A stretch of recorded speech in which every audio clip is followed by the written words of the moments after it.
On today's episode, we review the Contreras to Astros deal that was not, with a little bit of follow up. We also enter the classroom for Nico Hoerner.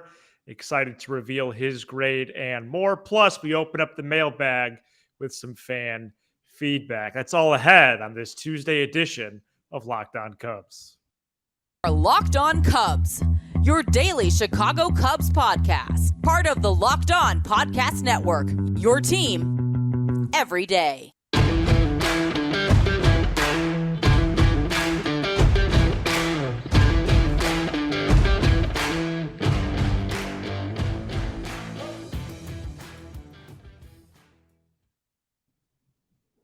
Welcome into Locked On Cubs. Alongside Sam Olber, I'm Matt Cozy. Pleased to be with you for a Tuesday episode.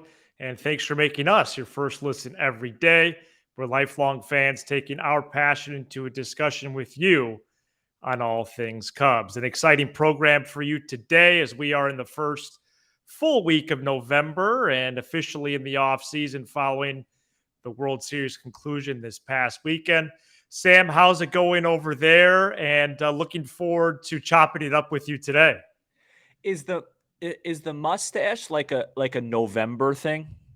Because I'm not very good at the whole what month you do. I haven't paid. I used to not even pay attention to that stuff. Like when I was a kid, you do the ABC countdown. You come to school. I never follow that stuff. I don't believe in it. It is No Shave November. Yeah. I think the mustache might only be around a few more days, though. I'm not really feeling it this time. Honestly, I like to change it up from time to time. But when I look back at some of those early videos when we opened the show with the mustache, it doesn't look great. No. Kind of looks like. And everybody told me for months, oh, it looks good. Yeah, it's called, people lie. I mean, it's absurd how much better I look with the clean look. When I haven't seen somebody in a while and they say to me, "Hey, you look good," you want to know what I say? Enough already. I know I don't look good. I know that, so don't lie. Yeah, so I think this will be this week, and that's about it. But it is No Shave November. Yeah, no, I think it's about time. One thing I wanted to talk about before we get into Hoerner and another grade is I was reading and thinking last night. Sometimes when we do a program, it goes really fast, and I forget something that's important to mention, or I think of something after the program, and then it's too late to bring it on. What's the guy's name that we almost traded for again? Urquidy. I think that, and I understand that, Robertson brought back a prospect, right? And Efros brought back a prospect, but I think it's kind of interesting. And somebody mentioned this, maybe it was Bleacher Nation. I read a lot of their stuff, so I don't want to steal it from them, but I had thought of it before. And then that reading it last night kind of confirmed what I want to say here is that if the Cubs were willing to get back Urquidy for Wilson Contreras, I think it gives you a little bit of an idea of how focused Jed Hoyer is on winning now.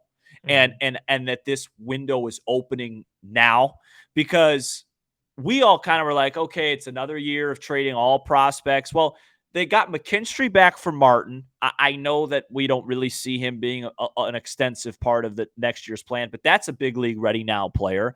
And then one of your most popular and biggest trade pieces at the time, who was an all-star, the starting catcher for the all-star team, you were going to get back a big league ready pitcher now that came out of the bullpen and threw some significant innings in the World Series, and that Dusty Baker thought was the best pitcher on the Astros at that time. So my point is, why am I mentioning this, is this is just one of the many, many indicators, one of the many hints that we have gotten that Jed Hoyer and the Cubs brass are not looking at 2023 as another rebuild season. I really believe that the window is starting to creep open now, and they're going to attack it as such.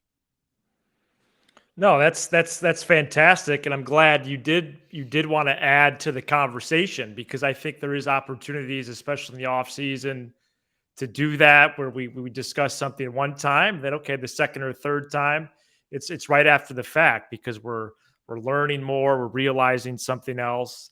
And, big league talent as a specific value request for Contreras is very unique. It indicates that Jed had a position maybe even a firm position. If the Cubs weren't necessarily or likely not at all seeking Right. prospect capital for Contreras, right? Right. One reason could be they knew if there wasn't a trade agreed to, they would give Wilson a qualifying offer and get draft pick compensation. But those are two very different returns. A major league starting pitcher Which he versus a is. player just beginning his pro career. Right. And so to hold out for that, um, or to seek that and take initiative with getting major league value back, it's definitely a unique position. It's definitely something that feels like a big reveal to me. Although when it came to time to log in and do the trade deadline episodes, you kind of read between the lines and you weren't sure about Contreras' market, or maybe Jed had a hard stance, and it could be a combination of all those things. But it's definitely another sign the Cubs want to win. Jed has a vision for the Cubs, not just competing, but I think contending in 2023. Yeah, and we're going to debut a new segment on this program this week called "How Much Would It Take?" that I invented years ago that I think will be really fun with the listeners. So Right. I just wanted to tease that. But let me ask you this just real quick. Give or take, give or take, give or take. Would you, if I were to tell you next year that Hayden was Your mic works, by the way. okay, yeah, it's going to be give or take. If I were to tell you that Hayden Wisniewski would finish the 2023 season with a 13-8 record and a 3.94 ERA and 164 innings, would you take that? Yes. You would. That was Urquidy's numbers. Yeah, I would take that.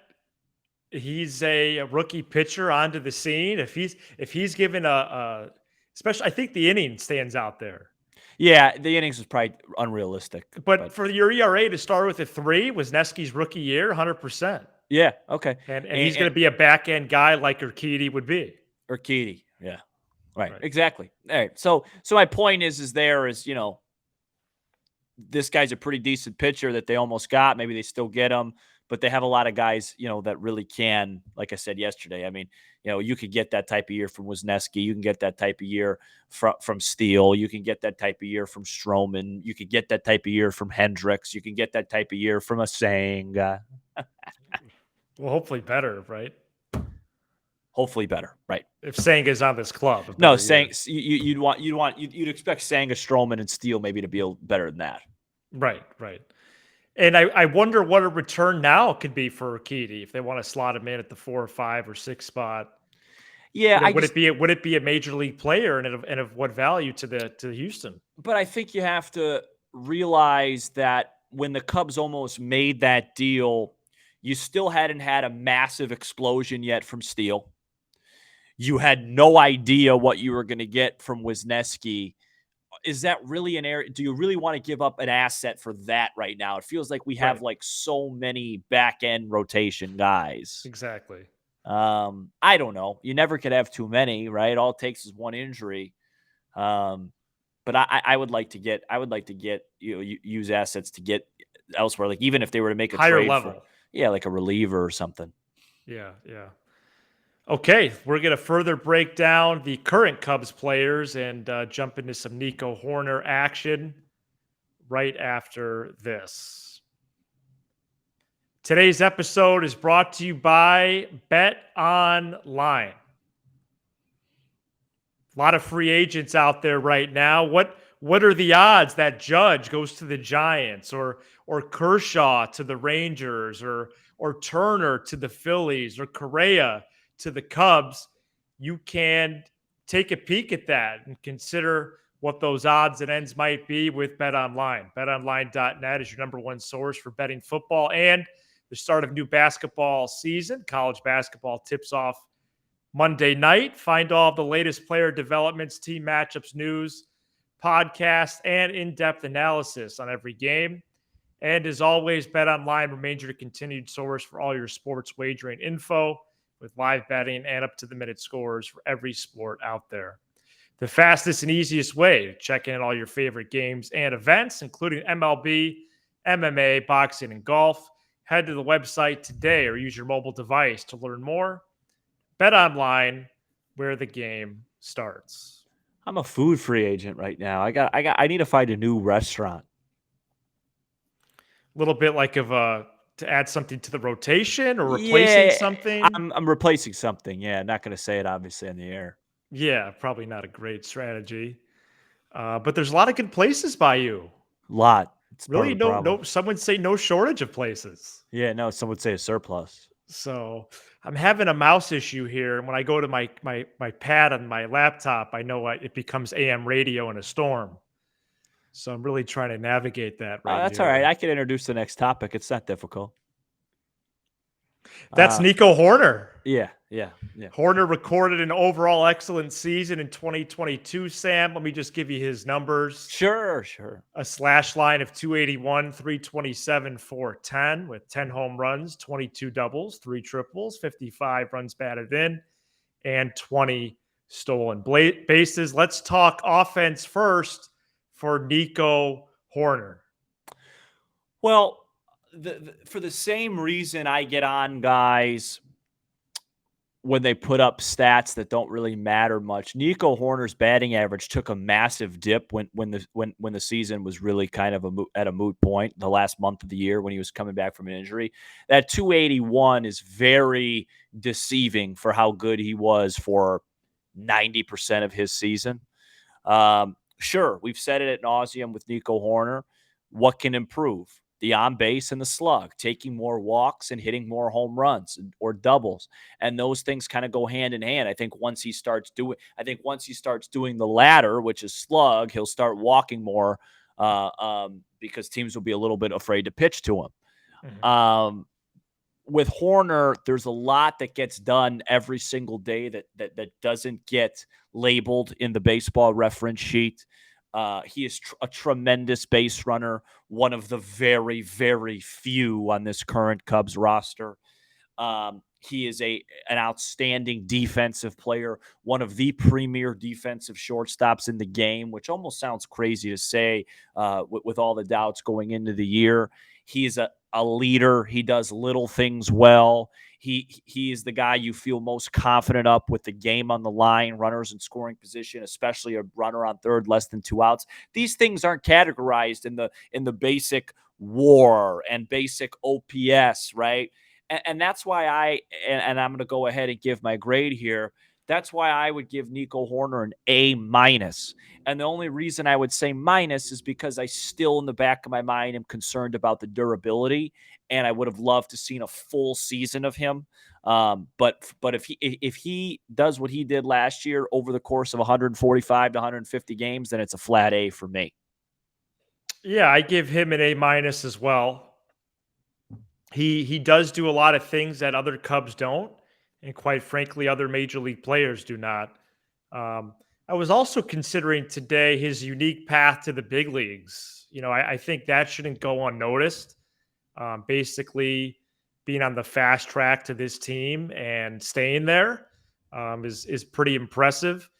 He had the third most defensive runs saved among major league shortstops. We know about his range. We know about his arm.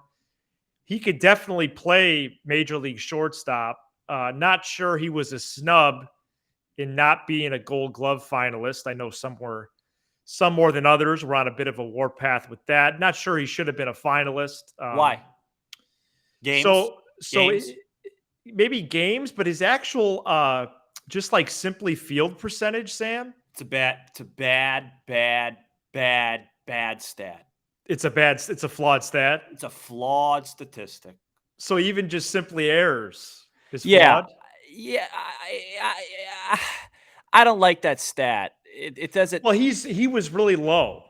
Well, remember his defensive runs saved is impressive. But he's getting so many balls because he's playing short, and then he's also playing the shortstop position, essentially the same idea when lefties are up, because he was playing short right. There's a lot of errors to be made short right. So you're saying there's just more chances. Tougher chances, yeah. Okay. I like it. I personally don't think he should have won the Gold Glove because he didn't play in enough games. Yeah. But that's not I'm not discounting what he could do at the position. I think he'll be really good there. He would also be an excellent second baseman or whatever he's going to do. I think the biggest thing with Hoerner for me right now that I get jazzed up about is he's exactly the type of player winning teams need. Amen. He's the Say guy it again. Repeat it. He's exactly, this might be the title. He's exactly the type of player winning teams need. Amen. He has the makeup. He has the energy. He has the moxie. He has the leadership. He has the presence. Winning teams vibe off that. And I think Hoerner is a piece to build around. Yes, in terms of the baseball. But if you're trying to build a winner, he's your guy.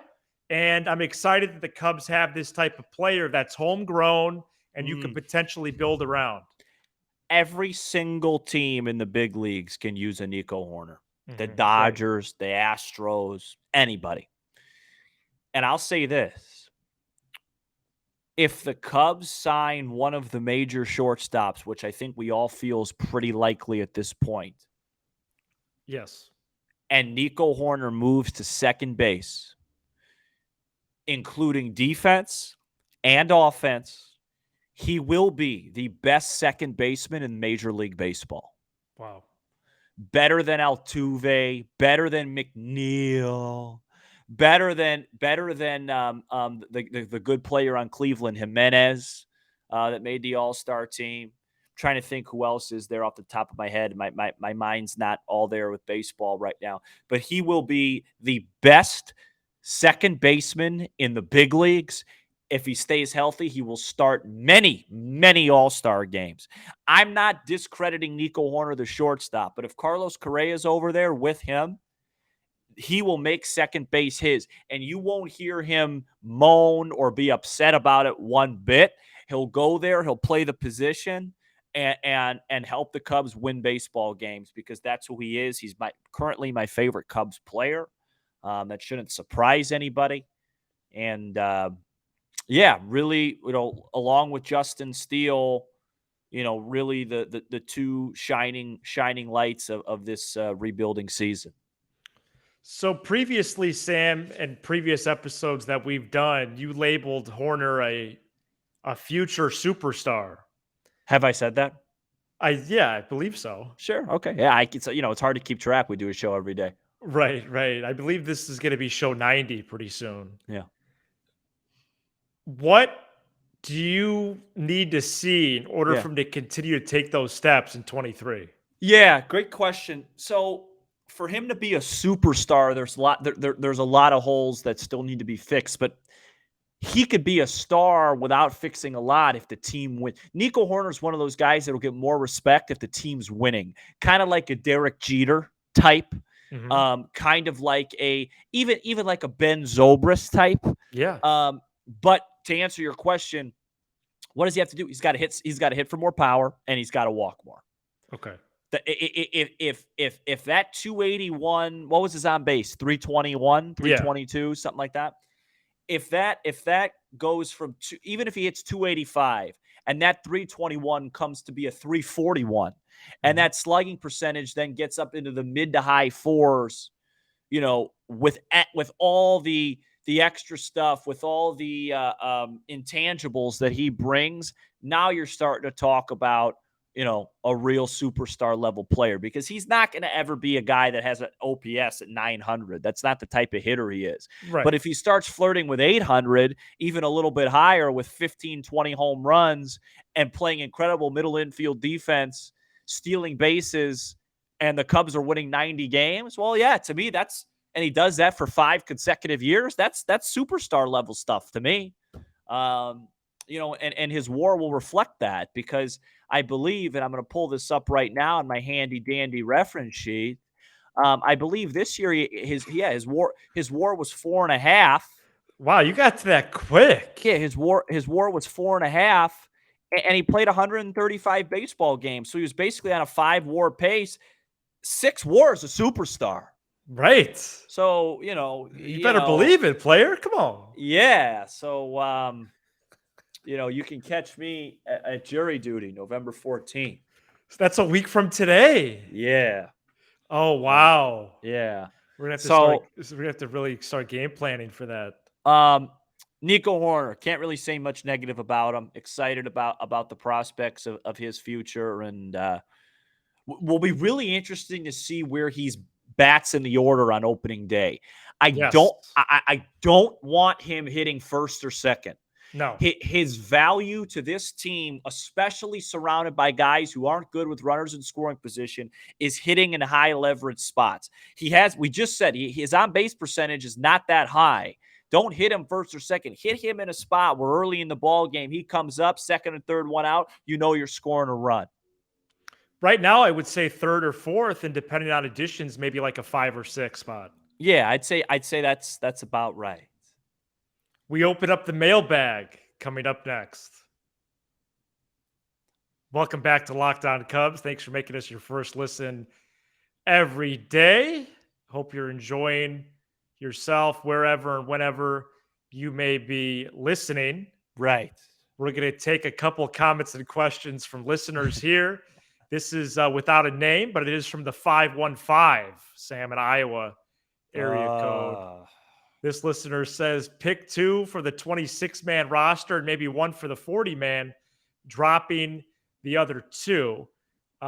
So first of all, 515, I think that's the same categories because all the players that you're listing here, I just don't know their minor league option situation. I don't really see any of these guys being in the minor leagues, but we'll see. So 5 players they're giving us here. Ready? And I'm picking 2 to be on the opening day roster. Yeah. Okay. Let's just keep it at that. Make it simple. Chris Morel. Mm-hmm. Esteban Quiros. Mm. David Bodie. Mm-hmm. Nick Madrigal. Mm-hmm. And Zach McKinstry. So this is obviously great obviously question. An infield group. And I think it's a good question to answer this early in the offseason because I think these moves are going to happen like literally right now. Because you have these deadlines coming up. Go ahead. So the Kirzos thing's interesting. I haven't seen enough of him where I could definitively say he belongs on a roster over Nick Madrigal. I just haven't. I'm not familiar enough. Now, maybe that's on me, right? Maybe the Cubs, that's the Cubs' job, right? If the Cubs see him and say, hey, he had this cup of coffee in the bigs, and you know what? He held his own pretty well. We like what he did in the minors. It makes more sense for what we're asking him to do. Maybe we trade so-and-so. Then I support that. Me personally, I just can't make a judgment on a guy like that I watched hit for 2-3 weeks. And I'll be honest, half-heartedly was watching, right? Like I just can't. Right. So out of that list, it's a really hard question. Because it is a lot of it depends on what they're thinking of doing at third base. If they are thinking, hey, we're leaving third base open, then I don't feel great. You might need a David Bodie backup safety net because he could play the position. But just to answer the question, I'm going to stop saying all this stuff and just answer it. I'll say Chris Morel and Nick Madrigal. Okay. So I would say the same 2 players, but the third base question is definitely something to ponder or to consider. Right. I could do without McKinstry. No, he's gone. Yeah. Quiros is gone. I think Bodie is a non-tender candidate. I think that could happen, prior to next Friday's deadline on the 18th. Madrigal is definitely not a non-tender candidate. I would be just absolutely shocked if that happened. And Morel's under team control for many years. So Madrigal's under team control too. Never mind. Is he arbitration eligible? Morel's probably the one guy you could make the case for really benefits from some AAA time.